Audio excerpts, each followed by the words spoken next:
Look at that water coming down there, and look at it running back around down the side of the house. It's doing that down the same end and up here. That's not good. That's showing how blocked up these gutters are.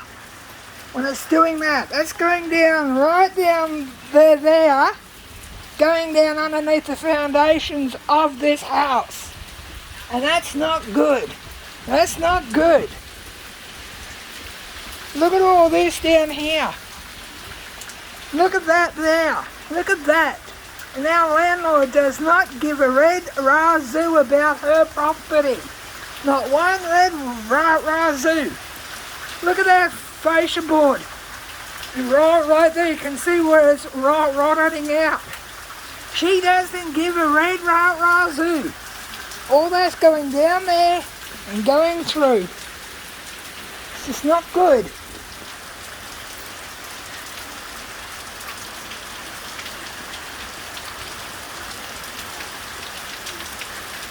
Can you see it there, running down, dripping down?